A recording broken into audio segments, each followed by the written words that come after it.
2029లో చూసుకుందాం. చూసుకునేదేం లేదక్క. మీ పార్టీని భ్రష్టు పట్టించి ఓటమి అంచుల దాకా తీసుకెళ్లే వాళ్ళు నీలాంటి వాళ్ళు చాలా మంది ఉండరక్క. ఇంక మనం చూసుకోవాలే. వస్తాం మేమే, 2029కి మేము వస్తాం. ఏమీ డౌట్ లేదక్క, వస్తాము. వచ్చే నీ వికాస్ హాస్పిటల్లో మీ ఆయన భూదోపిడి అన్ని చూసుకుంటావక్క. వడ్డీ చక్కెర వడ్డీతో సహా ఉంటుంది రిటర్న్ గిఫ్ట్.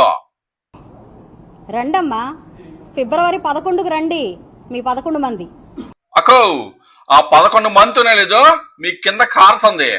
ఇంక ఒక్కరు వచ్చి ఆయన అసెంబ్లీకి వస్తే మిమ్మల్ని దేకేవారు ఉండడా అసెంబ్లీలో? 2029 దాకా ఎందుకు వెయిటింగ్? ఎందుకంటే అక్క 2029లో ఒక సునామీ వార్నింగ్ ఇచ్చినారక్క ప్రజలు. ఆ సునామీలో చాలా మంది కొట్టుకుపోయే వాళ్ళు ఉంటారు. వాళ్ళని ఒడ్డుకు చేర్చాలని వేచి చూస్తా ఉంటాం అక్క. ఏం ఇబ్బందిలే, నువ్వు నీ వ్యాపారం చేసుకో అప్పటిదాకా. 11కి అసెంబ్లీ స్టార్ట్ అవుతుంది, రండి, క్వశ్చన్ చేయండి ఇవన్నీ. ఈ 18 నెలల కాలంలో మీ ప్రభుత్వంలో మీ మీడియా గాని, మీరు గాని, మీ రాజకీయ నాయకులు గాని ఆయన పేరు ఉచ్చరించని రోజుందా? ఆయన యాడుంటే అదే అసెంబ్లీ అక్క. అడగండి, అన్ని ఆన్సర్ చేయడానికి మేము ఉన్నాం కదా. రాష్ట్రంలో రాజకీయాలంతా ఆయన చుట్టూ తిరుగుతుంటే ఇక మీ సమాధానాలు ఎవరికి కావాలి? బోడే తాట తీస్తాడు జగన్ అన్నగారు. అసెంబ్లీలో దీమనండి. తొందరపడితే పొద్దు ఉగ్గిద్దాక ఎవరి తాట ఎవరి తేట ఎక్కడ తీయాలో, అసెంబ్లీలో తీయాలో, గుంటూరులో తీయాలో, లేకపోతే వికాస్ హాస్పిటల్లో తీయాలో తీస్తాడక్క. ఏం ప్రాబ్లం లేదు. వచ్చినప్పటి నుంచి చూస్తున్నాను ఏదో ఒక కాంట్రవర్సీ. ఏ కాంట్రవర్సీ గురించి అయినా మాట్లాడామా మేము? అబ్బో, మీరు పెద్ద శుద్ధపోసలు. మరి మీరు వచ్చిన దగ్గర నుంచి Tirumala controversy, laddu controversy, land titling controversy, Parakamani controversy, PPP medical college controversy గురించి మీరు మాట్లాడితే ఎట్టమ్మా? మా లోకేష్ అన్న చెప్పారు, this is not time to fight, this is not time to retaliate. ఓ అవునా? ఐ థింక్ అందుకనే లోకేష్ గారు మీకు చెప్పుంటారు, this is time to take stakes, go as a mob and attack people's houses. అదేనా ఆయన చెప్పింది మీకు? కాకపోతే కొన్ని మాటలు తీసుకోలేం. తట్టుకోలేవు మరి. ఎందుకంటే ప్రేమ కారిపోతుంది. ఎవ్వడికి లేని ప్రేమ నీకు మధ్య కారిపోతుంది కదా అక్క.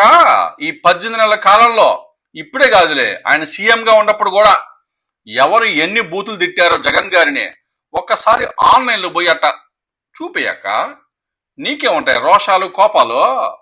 కానీ ఇలా మాట్లాడకూడదు కదా. ఇలా కూడా మాట్లాడి మేము ఆన్సర్ క్వశ్చన్ చేయకపోతే మరి మేమేం మెసేజ్ ఇచ్చినట్టు? అవునక్క, నువ్వు చాలా సాంప్రదాయంగా పద్ధతిగా 1000 మంది గోండాలతో కర్రలు పట్టుకొని వచ్చి చాలా పద్ధతిగా క్వశ్చన్ చేసినావు అక్క. మరి అదే సాంప్రదాయంతో మీరు బూతులు తిట్టినప్పుడు మేము కూడా అదే పద్ధతిలో చూపించమంటావక్క? చెప్పక్క. మాధవక్క, ఈరోజు పవర్ ఉందని విర్రవీగితే జగనన్న వరస్ట్ పర్ఫార్మెన్స్లో అంటే 2024లో నువ్వు చెప్తున్నావే 11 అని, నీకు ఆ 11 కనిపిస్తుంది. కానీ ఆ 11 సీట్లు వెనకాల ఈ రాష్ట్రంలో 40% మంది ఆయనకు ఓటేసినారు. అంటే ప్రతి 10 మందిలో 4 ఆయనకు ఓటేసినారు. 2029లో మీరు కింద ఆయన పైన ఉండటానికి ఒక్క 5%, అంటే ప్రతి 10 మందిలో ఇంక ఒక్కని లాగాలి, అంతే తేడా. ఆల్రెడీ యాంటీ ఇన్కంబెన్సీ అని అదని ఇదని ఉండేవే ప్రతి 5 సంవత్సరాలకి. ఇంకా మీరు చేసే ఈ చెత్త రాజకీయాలు ఆ వచ్చే సునామీని లేదో సులభతరం చేస్తూ ఉన్నారు. అందుకని కాస్త పాలన మీద, డెవలప్మెంట్ మీద దృష్టి పెట్టండి అక్క. గుంటూరులో ఎన్నో సమస్యలు ఉన్నాయి. చిన్న వాన పడితేనే గుంటూరు అంతా మునిగిపోయి వస్తుంది. కాస్త చూసుకోండి అక్క.